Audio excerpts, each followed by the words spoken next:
Hey guys, today I've got another video for you, this time about Scoia'tael, and I've been working on a bit of an experimental sort of dwarf deck with lots of cool cards in it, lots of power. I'm not sure exactly how good it is, I haven't been able to test it too much, but the theory is there and I think it seems to be pretty cool, so if you want to give it a go, feel free. No promises as to how powerful it is, but thought I'd throw it out there. But yeah, the idea of the deck is basically just to use Dorban Skirmisher like we used to after Midwinter Patch, uh, always getting them out with the agitators and things like Barclay, Paulie to revive one, Hattori as well. And you have Dennis Cranmer to strengthen the dudes, you have volunteers to thin the deck, you even have some Blue Mountain elites to thin here as well, along with a nice cheeky Zoltan Chivet for a bit of extra tempo on those guys. He also gets buffed by Dennis, so that's pretty neat. And yeah, this deck seems pretty decent, it's been working fine so far. Although, yeah, no guarantee how strong it is. But yeah, anyway, let's run through all the cards then. So we've got the Zoltan, we've got the Broover to pull some silver cards, or the Dwarfs, doesn't really matter too much. Usually, of course, looking for your silvers with him. We've got a Glace, just a super strong card, especially if you're running into things like Alchemy, or maybe Death Wish, or anything that has sort of these powerful silver spells that you want to be using with a Glace. We then have Igni instead of Shiru, because Shiru's probably going to hit our own dwarfs a lot of the time, so I figured we want that sort of big removal effect, but Shiru's a bit risky, so we'll go with Igni instead. We have Outlaw, he can pull Decoy, he can pull Reconnaissance if you haven't played them already, or, he can just create a Silver Elf, which is pretty damn powerful effect, can sometimes create Weatherclear for you, which is always nice, especially with a few Axeman decks going around and things like that. Next we have Yavin, just, you need your spy, and he can be quite nice being able to pull either decoy or reconnaissance, as well as just, a unit. We then have Dennis to strengthen all the dwarves. You typically want to play him after you've played like an agitator or two, to copy uh, dwarves that wouldn't otherwise get strengthened if you play Dennis earlier. So yeah, you wait on him for a bit and then play him, and you can sometimes replay him with decoy for extra value if you want to do that. Bearing in mind this will put Barclay out of Hattori range to be revived, so be a little bit wary of that. Not always the correct thing to do. A lot of the time, decoying Barclay is just super strong, or decoying Hattori, or even an agitator or something like that. But yeah, we do have the Hattori resing either agitators or Barclay typically. I mean, you can res potentially another mercenary if you still have recon in the deck, but as you'll see, the deck can brick a bit because you've got both mountain elites and volunteers, which you need to mulligan away, and skirmishers. So yeah, you've got to make sure you don't have three of these in hand, preferably only one at the max. So it can be a little bit tricky, but as long as you don't have more than one mountain elite or volunteer in hand, you're going to be good to go. So yeah, what's next? We have Paulie for big res on a skirmisher. We have Barclay just to pull the dwarfs out, and we have Decoy to do those things again. Then we have the skirmishers, which are kind of the core, the backbone. 12 points every time, 13 when you pull with agitator, so pretty strong. Not a bad bronze core, and being able to revive them, being able to play them with Barclay is always good. We have the elites there for a bit of thinning, and as I said, they work well with the Zoltan. Zoltan's also kind of like a weather clear in a way, right? You can move your guys away from weather, which is something that's not really utilized at the moment in the meta. Yeah, and you've got volunteers. Typically, you want to pull these out with agitators because you get a free extra one, but hard to make that happen all the time if your hand is looking difficult. And then Merc with double recon, so it doesn't brick very often. It will happen occasionally, I suppose, but I think it's still worth it to have the extra bit of thinning there. And you have agitators, of course, which are pretty important in a dwarf deck. So that's the kind of deck idea. As I said, can't guarantee how strong it is. It's probably, I don't know, tier 2 maybe at a push, but I haven't tested thoroughly enough yet. So just wanted to get it out there, video a day and all that. But yeah, we will jump into some gameplay now and I'll show you how it works. So we have a game against Mr. Calviet. So yeah, once again, Mulligan's going to be getting rid of volunteers, elites, and a skirmisher. We can maybe even get rid of skirmisher first. Really don't want to draw another one of those. Then probably the volunteer, and then either elite or recon, or just nothing. If we want to be able to guarantee those, probably nothing here. Maybe reconnaissance if we're feeling risky, but yeah, I think we keep this hand. And once again, opening with those commandos, probably into the Zoltan combo, which is always nice. If you don't have Zoltan, A little bit dodge. You can maybe save the elites for later on, or you're just going to have to suck it up and say, okay, Zoltan's only 14, maybe 15 with the Dennis buff or whatever, but that's the way life goes sometimes, right? So next, doing that Zoltan plate, of course. Yeah, pretty solid points. And you'll see it's like a lot better on red coin than blue because we're kind of wasting the points here, and we want to be able to do sort of some carryover plays like Dennis maybe and things like that, but we're going to be unable to do that in this round most likely, just because he'll be forced out of the round if we go for too much tempo, and if we don't keep up enough points, then we'll be in trouble. So comes down with the Joachim, and we're going to go ahead and get volunteers out once again. Pretty good stuff. Enabling Hattori and all that goodness. Hopefully go for Agitator again, and then either the Barclay or the Dennis. Depends really whether we value the carryover more than the I mean, they're kind of both carryover in a way, right? One is going to buff our Hattori up a bit more, and the other is going to buff all our dwarfs. So, the ideal situation would be to get that Dennis off of the Barclay, and maybe we just go for that. It's very unlikely, but maybe it'll happen. So, oh, and it does. Beautiful. Beautiful stuff, but I mean, it does mean we cannot res this with poorly because it's only bronzes, so we miss a little bit of value potentially on the strengthening on a dwarf, but perfectly happy with that result. Not bad at all. So we might want to go reconnaissance into agitator or skirmisher at some point here as well. But basically, if he doesn't catch up at any point now, we're gonna be pretty happy to say goodbye, I think. We've done some strengthening, and now we have some good cards ready to go. We do probably want to play one agitator before we leave because of the poorly being a card that we need to activate, basically. So yeah, here we're going to recon out this dude, see what's going on. Got that res target now, so we're looking okay. And part of the strength of this deck is you don't have any engines or anything, right? So things like alchemy, you don't really care so much about. I mean, what are they going to do? They're going to Vico your whatever this is. I don't even know what this is. Oh, it's a kneecaps broken guy. Yeah, of course. I forgot I had another one. Anyway, we're gonna pass now. Get out of here. Hopefully not brick on drawing skirmishers because we want to get rid of the reconnaissance for Elven Mercenary. So that's kind of the objective. And we're going to be looking to take something good with a glaze as well. Honestly, seeing Vilgefortz in round 1 is really nice along with the leader. We have a pretty good shot here if we can conserve some of our big plays, maybe draw a Yaven so we don't get bled. Things like this would be lovely. That is Yavin, so we're going to mulligan the recon now. We're of course going to be able to find decoy with Yavin, which is pretty neat. Should we want that? Here, I don't think we do. We're okay to probably just play the mercenary.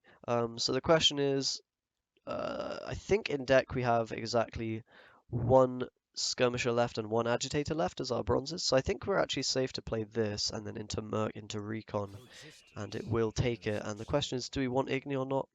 Probably not at this point. So just doing the math, I think we can play the spy here just to get it out of the deck and free up our mulligan. With that agitator play, looks pretty good. So next, we're either mulliganing, probably the skirmisher. We do have 2 of those in the deck, or 1 in the deck right now, but this one as well, of course. And we don't really want Igni that much, but I mean, it's better than having bricks, right? And potentially he plays into it at some point this round. That's what you're hoping for. It might have even been correct to keep Yavin to set up Igni. I'm not so sure. I don't really know. And yeah, we'll see what's going on. Ointment to revive a agitator is pretty powerful, actually, with a glaze. We can do some nice things there. Probably going to open with the Isengrim Outlaw, though, just to find some kind of ambush unit to reveal. It's perfect. Give us a play that doesn't rely on him having a unit on the board already. Should be good. And yeah, we'll see what's going on. He doesn't have too many res targets, but he has used an ointment already, so it's not going to be an issue for him. Mostly we're just going to be trading cards here, seeing who has the most points, I suppose. That's kind of what Dwarves has always been about. And yeah, we really just want to kind of maximize the points we can get here, of course. So probably going to be decoying poorly, although, maybe decoy on the Hattori just to res agitators, things like this, as well as the Barclay. That's very possible. We're gonna get a lot of dwarfs in this round, it turns out. Maybe more than you would expect. The problem is the Igni might be a little bit weak because we're damaging his units with our dwarfs, which will, lead to less Igni value, of course. This guy is actually roping out. Don't do this to me, bro. Play your cards. Oh no. Oh no. And the opponent's gone, it seems. Okay. Well, that being the case, we're just gonna play Igni now. Whatever. It's probably gonna be dead anyway. I'll just get it out of the hand. You gotta play a card, my friend, Mr. Jumak. Oh no, what a sham. What a shambles, I tell you. What an absolute shambles. Well, I think we were actually in a pretty good position in this game, maybe even looking good enough to win it. But who knows? You get the idea. I think we have won this game. Whatever. I'll jump into another one, and we can see if the deck works another time. So another game against Caveat. We'll see if this one, will be played out the whole way. So yeah, with the mulligans, volunteers are gonna go first here, since we have many of them in hand, and then probably a second volunteer, or we could get rid of skirmisher. I think is also fine. And this hand's a bit awkward. We don't really have any agitators, so I'm kind of tempted to get rid of another volunteer. Gonna do it. Gonna risk the blue mountain. We didn't find any agitator, but that's kind of okay. Alright, so he's aware of the Yavin, that's kind of a problem, but we are on red coin here, so we can go ahead with the blue mountains into the Zoltan combo, 29 points. We're not going to, catch up immediately because of this big Cynthia play, but we're going to get some measure of the way to doing that. And honestly, we could even set up the Igni, probably not worth it. I don't know, maybe we want that. It would telegraph it pretty hard though, and he's most likely going to play into that anyway at some point, so we'll just leave it open for now. And yeah, should be good. Maybe we could Baruva. I mean, it depends what we get from Barclay. If we get volunteers, we're going to be kind of sad. If we get agitator, might be great news. So Cantarella comes down. Honestly, we can probably just counter spy him. Not really an issue. And Merc is a good pick. We can do some thinning. Should he pass or whatever. And now our Igni is looking enabled, which is always good. Gold coming down, bit of Leo. Okay, so it looks like he's some kind of a hand buff variation or whatever. I guess we'll find out. Taking that agitator, hopefully going volunteers. We do find those. Do thin the deck out, which is really good. 7 cards now. Not bad. 6 with the Barclay, and potentially even 5 with the Baruva. So getting some work done here. It's always good. And we even have like a potential decoy on Merc or something like that. Okay, so he's gone for a lot of points there, holy moly. We're looking to be a little bit behind at the moment. I think we can actually catch up though with the Barclay and then with the Igni afterwards, so it's going to be what we go for. We do grab that Dennis, which is always welcome. And it looks like Igni is probably the best way to take it. We need 17 points, so maybe decoy would work as well. I'm not even sure what we're really facing here, so looks to be some kind of weird shenanigans going on. But probably decoy will be enough, I imagine. Not sure if we want to do it. Maybe just Igni is the correct way to go. Can of course use the decoy at some later point on Hattori, on Paulie, on these good cards, so shouldn't be too bad. And then we have this reconnaissance and swallow for a glace, so looking pretty good. At this stage in the game, the silvers just really shine. They're just so powerful, along with the golds. All really good stuff. We're going to mulligan skirm away so we don't brick. And the question here is, do we play or not? We don't have any poorly targets right now, so it's probably worth playing a card or two, checking things out, seeing what the score is. Gonna just start with this Ingram. It's pretty, pretty vanilla, pretty reliable, right? to grab a card that doesn't care about playing first in a round, such as Teruvial, such as Milena, or whatever. And it does look like he's got Nausicaa Sergeant, so he's going to buff this up. Very peculiar. Yeah, we'll just put some Dwarfs in the graveyard now, why not? Get those agitators out of the deck so that we don't brick on them or whatever. Should be nice. He is just going to Thunder, which is okay. We'll go Reconnaissance now, grab Agitator out. Maybe even play the Baruva Hugh this round, because he's going to be like only taking a dwarf or whatever, not the best. We might even decoy agitator. I'm not even sure what is happening here.